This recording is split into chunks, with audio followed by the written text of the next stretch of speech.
Jean-Paul, tu me disais, hors antenne, hors cadre de la caméra de ce smartphone, que la VAR, Video Assistant Referee, c'était la star du mondial. Et je persiste, c'est la star du mondial. Autant moi, j'ai jamais été trop convaincu par la vidéo ni par Platoche non plus. Hein. Platoche, il a verrouillé du temps où il était à la FIFA. Il ne voulait pas de l'assistance. Il avait ses arguments que je partage en partie. Ouais. Dans l'application, je crois qu'on ne pourra pas y couper l'assistance vidéo. C'est là et ça fera que s'amplifier.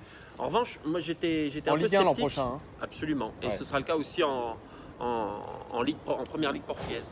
C'est important de le signaler ça. Bah, quand même. Et donc, moi c'était plutôt sur le mode de fonctionnement. On avait peur que ça arrache le jeu, etc., que ce soit lent, patati patala. Puis finalement, elle se met en place presque naturellement. Limite, il y a des trucs qui commencent déjà un petit peu à m'agacer, c'est que c'est les joueurs maintenant qui font appel à la VAR.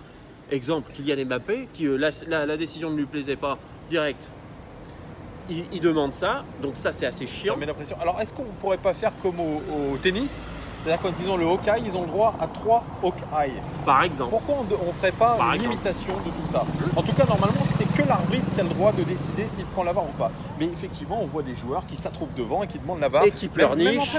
Neymar, avec l'Argentine aussi. Salut. Ouais, mais voilà. ça devient un peu pénible. Mais plus que ça, par rapport aux premiers exemples qu'il y a eu, que ce soit en faveur de la France ou en défaveur du Portugal, il y a des choses qui finalement ne règlent rien, puisque l'interprétation... Elle vient, c'est l'arbitre qui fait. Elle va toujours avoir lieu et les sujets à polémique, ils seront toujours sans fin. Voilà. Donc de ce point de vue-là, la VAR, c'est un échec. Est-ce que Jean-Michel Aulas va pouvoir chialer l'an prochain en disant qu'il y a faute d'arbitrage? Voilà, je pense qu'il trouvera toujours quelque chose à redire. Effectivement, ça avantage ou ça désavantage une équipe, mais c'est la règle du jeu. Oui. Et puis, il y avait un autre argument qu'on disait que la VAR, ça allait hacher le jeu. Et bien, pas tant que ça, je trouve que ça va assez vite. Non, ça va assez vite. Non, ça va vite. Simplement, je te dis, c'est le côté juste ou pas juste, pour moi, il est complètement utopique. Et l'interprétation va toujours faire que chaque image, chaque décision va être discutée et forcément commentée. Il y aura de la contradiction à chaque fois, donc ça règle rien du tout. À mon avis.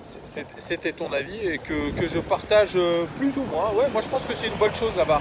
Je pense que voilà, ça avait évité de grosses erreurs d'arbitrage. Après, c'est ça qui faisait le charme du football, c'est ces erreurs d'arbitrage. Quand même, oui. C'est se dire ah tiens on a été volé par l'arbitre ou alors on a été favorisé par l'arbitre. Voilà, c'est ça qui faisait ça. C'est que l'erreur est humaine. L'erreur est humaine. C'est vrai. Et l'erreur est technologique quand par exemple la caméra voit un coup de coude dans la tronche, mais bon, enfin bref. T'en as pas marre tes coups de coude là. Mais encore là dans le match du Brésil de cet après-midi, encore des coups de coude.